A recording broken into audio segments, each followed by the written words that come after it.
नमस्कार, मैं हूं पंकज भार्गव। सिटीजन जर्नलिस्ट के इस नए एपिसोड में आपका बहुत बहुत स्वागत है। अगले आधे घंटे में हम आपको कौन कौन सी कहानियां दिखाने वाले हैं, आइए उस पर डाल लेते हैं एक नजर। मैं आज सीजे इसलिए बना हूं क्योंकि कौसर नाग की तीर्थ यात्रा करने का अधिकार हमसे जम्मू कश्मीर गवर्नमेंट ने छीन लिया है। टूरिस्ट अगर कौसर नाग जाएं तो ठीक है, मगर हमारी यात्रा करने से एनवायरनमेंट पर असर पड़ेगा। ऐसा क्यों? मेरा बेटा अहमद को गौशर का बीमारी है। मैं चाहता हूं इसके इलाज के लिए सरकार मदद करे। हाल ही में कश्मीरी पंडितों की कौसर नाग यात्रा पर रोक लगा दी गई थी, लेकिन अपनी तीर्थ यात्रा के अधिकार को मांगने के लिए रानिश हुंगलू, जो कि एक कश्मीरी पंडित हैं, सीजे बने। 1990 में बड़ी संख्या में कश्मीरी पंडितों के पलायन के बाद इस यात्रा को रोक दिया गया था, लेकिन 25 साल के बाद अब फिर से कश्मीरी पंडितों ने कौसर नाग यात्रा पर जाने का मन बनाया है, लेकिन इस तीर्थ यात्रा के शुरू होने से पहले ही अधिकारियों ने इसे कैंसिल कर दिया। रुंजुन शर्मा ने रानिश हुंगलू की सीजे रिपोर्ट बनाने में मदद की है। Hi, my name is Ranish Hanglu. Hello, मेरा नाम रानिश हंगलू है और मैं एक कश्मीरी पंडित हूँ। आज मैं सिटीजन जर्नलिस्ट बना हूँ इसलिए क्योंकि जम्मू कश्मीर की सरकार ने हमसे हमारी धार्मिक स्थल कौसर नाग का अधिकार छीन लिया है। कौसर नाग यात्रा का इतिहास 500 साल पुराना है और मेरे जैसे कश्मीरी पंडितों के लिए ये तीर्थ स्थल बहुत पवित्र है। 1990 में बड़े पैमाने पर पलायन ने हमेशा के लिए हमारी जिंदगी ही बदल कर रख दी और इस बदलाव का असर हमारी रोजमर्रा की जिंदगी पर पड़ रहा है।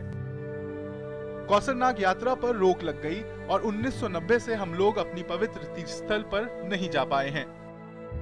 पलायन से पहले हर साल सैकड़ों श्रद्धालुओं को ये यात्रा आकर्षित करती थी।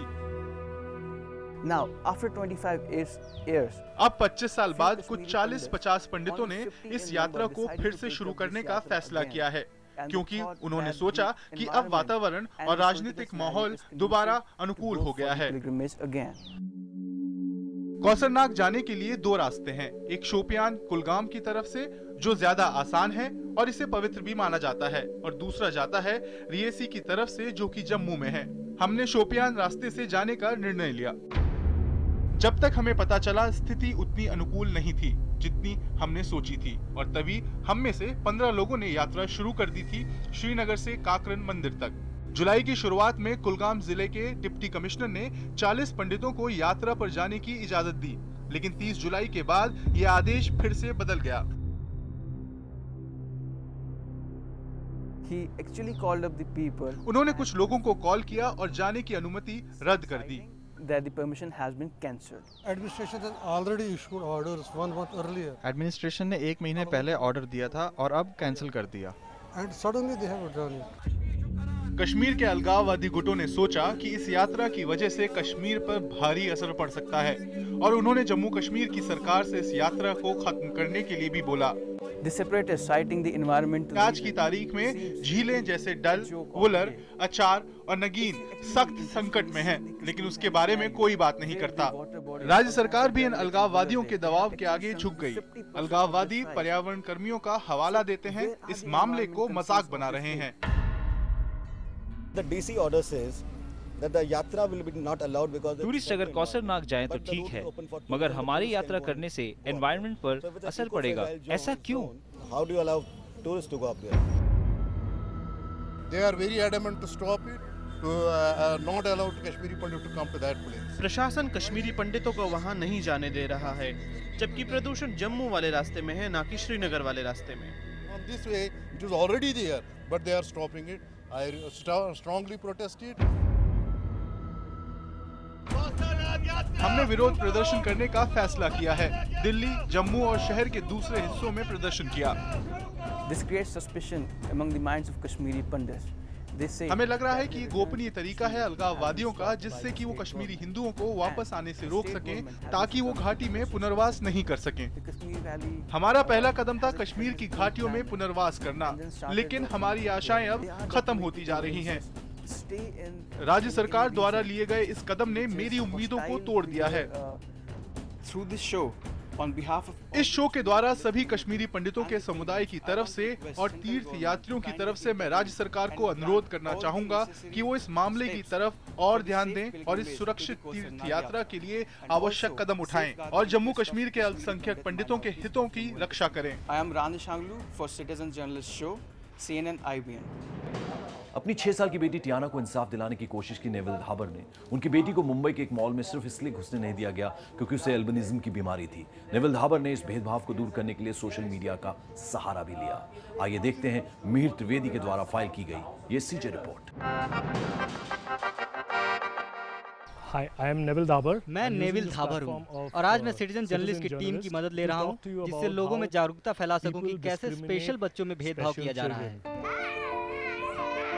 एक स्पेशल बच्ची का पिता होने के बावजूद मेरे साथ ये भेदभाव हुआ मुंबई के गोरेगांव के मॉल में।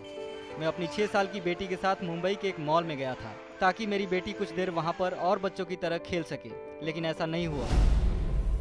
वहाँ पर काम करने वाले कर्मचारी ने कहा कि मेरी बेटी यहाँ पर नहीं खेल सकती क्योंकि दूसरे बच्चों के माता पिता की शिकायतें आ रही हैं कि उनके बच्चे मेरी बेटी को देखकर डर रहे हैं। ये सब सुनकर मैं सदमे में था। मेरी उन सब से काफी बहस हुई और तब हमने वहां से जाने का फैसला किया। ये सब देखकर मेरी बच्ची सहम सी गई थी। तब हमने फैसला किया कि हम इस अन्याय के खिलाफ जरूर लड़ेंगे, सिर्फ टियाना के लिए नहीं बल्कि उसके जैसे सभी तमाम बच्चों और उनके माता पिताओं के लिए जो इस भेदभाव का सामना कर रहे हैं। मैंने सोशल मीडिया की मदद ली और अपनी कहानी फेसबुक पर लिखी, एक कोशिश की जिससे लोगों की अपनी जिम्मेदारी और गलतियों के बारे में पता चले। मुझे बहुत ही अच्छी प्रतिक्रिया मिली। बहुत सारे लोगों ने अपने साथ हुए इस बर्ताव के बारे में बताया। कुछ लोगों ने उस मॉल का बहिष्कार करने का फैसला किया और इन सब प्रतिक्रियाओं की वजह से मॉल के प्रबंधक ने हमसे माफी मांगी। The apology on the mall's official Facebook page says mall ने अपने ऑफिशियल फेसबुक पेज पर नेविल से माफी मांगते हुए लिखा, हम नेविल और उनके परिवार से मॉल में हुई परेशानी के लिए माफी मांगते हैं। इसके बाद ही मॉल ने टियाना और उसके परिवार से अपने असंवेदनशील बर्ताव के लिए भी माफी मांगी। अब जबकि मॉल के मैनेजमेंट ने हमसे माफी मांग ली है, मैं चाहता हूं कि ये घटना उन लोगों के लिए सबक बने जो बच्चों में भेदभाव करते हैं। और इस शो के माध्यम से मैं सारे पेरेंट्स से अपील करता हूं कि वो अपने बच्चों के साथ हुए भेदभाव के खिलाफ आवाज उठाएं। मैं सीजे नेविल धाबर, IBN के लिए। CNN IBN के क्लीन इंडिया कैंपेन का पहला कदम है कि हम अपने आसपास फैली गंदगी को देखें और उसे हटाने का सुझाव दें ताकि हम अपने आसपास के इलाके को बेहतर, साफ सुथरा और सुंदर बना सकें।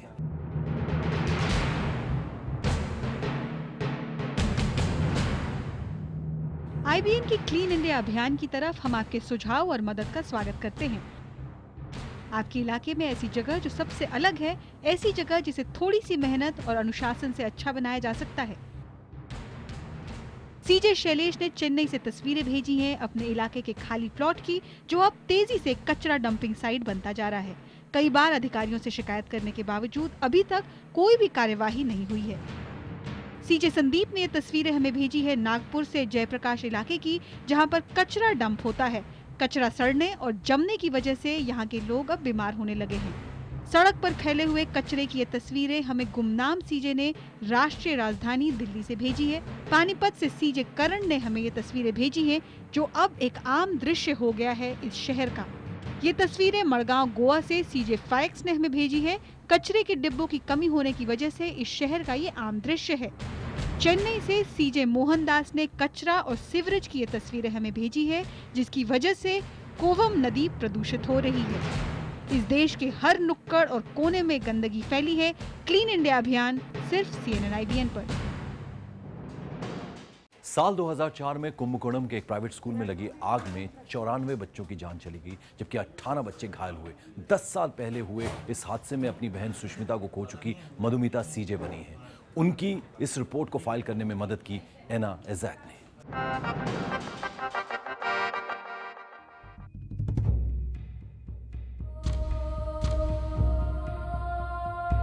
ये 2004 की बात है, जब कुंभकोणम के प्राथमिक स्कूल के 94 बच्चे जिंदा जल गए।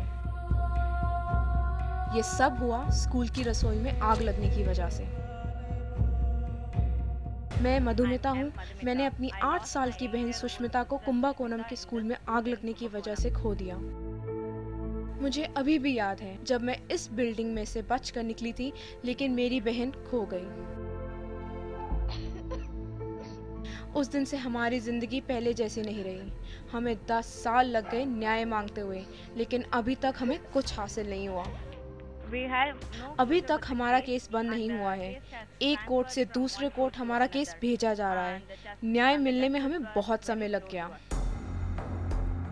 हमारे न्याय की लड़ाई में हमने हमेशा आग सुरक्षा के उपायों की कमी को उजागर किया है, जिसकी वजह से इस स्कूल में त्रासदी हुई थी। काफ़ी सारे छात्र तो अंदर ही फंस गए थे। उनमें से कुछ ही बच पाए जिन्होंने इस पूरी कहानी को बताया।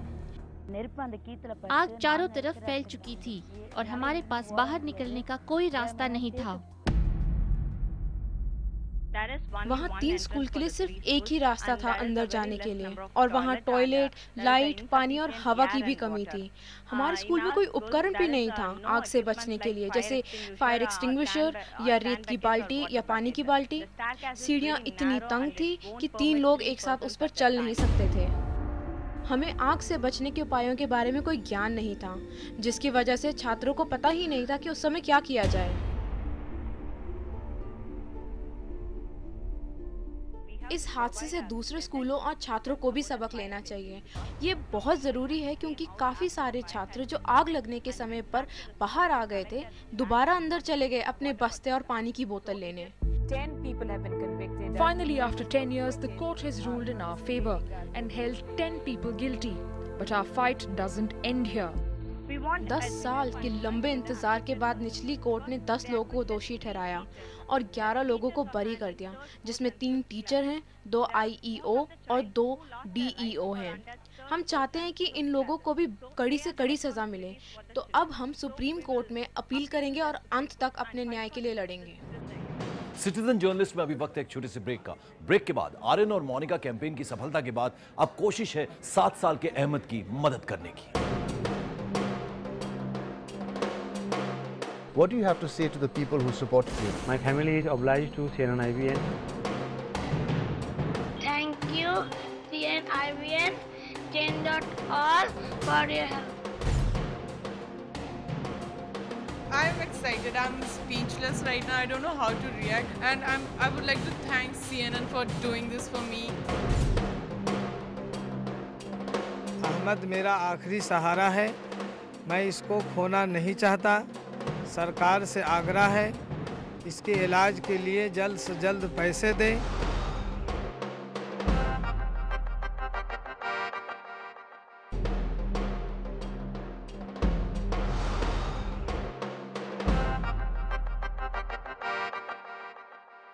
ब्रेक के बाद आपका स्वागत है सीजे शो पर। मोहम्मद सिराजुद्दीन सीजे बने हैं। अपने 7 साल के बेटे अहमद को बचाने के लिए आर्थिक मदद की अपील कर रहे हैं, जिसको जेनेटिक बीमारी गौशर है। मोहम्मद सिराजुद्दीन पेशे से रिक्शा चालक हैं। पहले भी अपने 4 बच्चों को इसी बीमारी की वजह से खो चुके हैं। वन्ना आनंद उनकी मदद कर रही हैं इस रिपोर्ट को फाइल करने के लिए। हमारा एकमात्र जीवित बच्चा, हमारा 7 साल का बेटा अहमद ही बचा है हमारे घर में। जेनेटिक बीमारी गौशर की वजह से हमारे 4 बच्चों की जान चली गई है। हमने अपनी छोटी बेटी को भी इसी बीमारी की वजह से पिछले साल खो दिया है। उसके बाद से हम टूट गए हैं। अब हमें अहमद को खोने का डर सता रहा है। मेरा नाम मोहम्मद सिराजुद्दीन है। मैं आज सीजे बना हूँ। मेरा बेटा अहमद को गौशर का बीमारी है। मैं चाहता हूँ इसके इलाज के लिए सरकार मदद करे। गौशर एक जेनेटिक बीमारी है जिसमें पीड़ित के शरीर में ग्लूकोसेरेब्रोसिडीज नाम का एंजाइम नहीं होता है, जिसकी वजह से लीवर, स्प्लीन, हड्डियों और बोन मैरो के विकास में कमी होने लगती है और अगर इसका इलाज ना हो तो ये जानलेवा हो जाता है।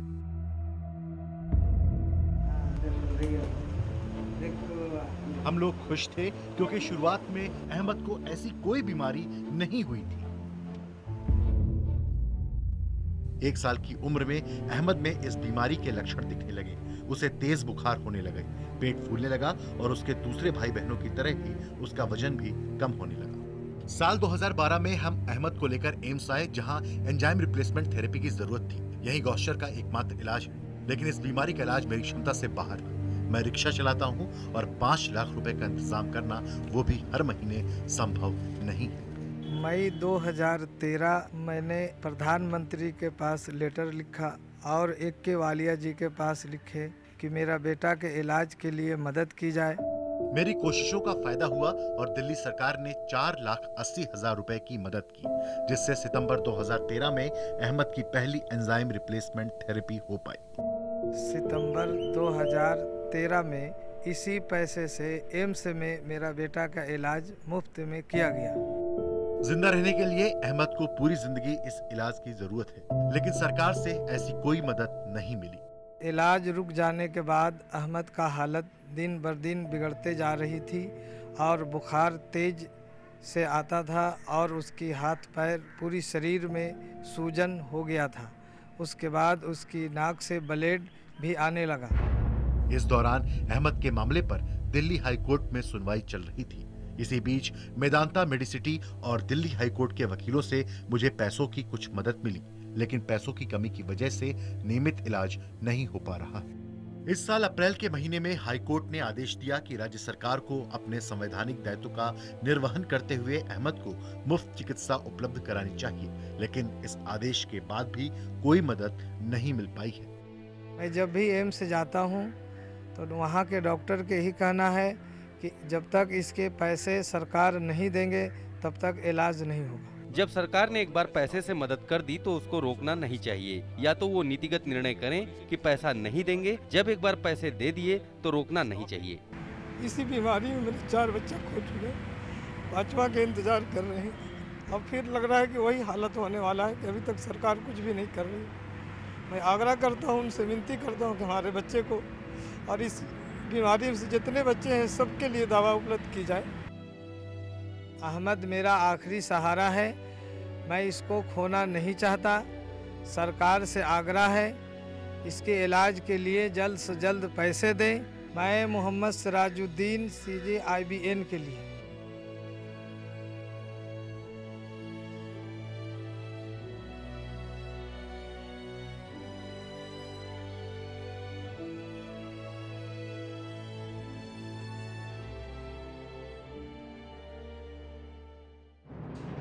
सिटीजन जर्नलिस्ट शो में आज बस इतना ही। आप हमसे संपर्क कर सकते हैं, लॉग ऑन कीजिए IBNCJ.com पर। आप फेसबुक और ट्विटर पर भी हमारे साथ जुड़ सकते हैं। अगले हफ्ते कुछ और कहानियों के साथ आपसे एक बार फिर से मुलाकात होगी। तब तक के लिए आज्ञा दीजिए। नमस्कार।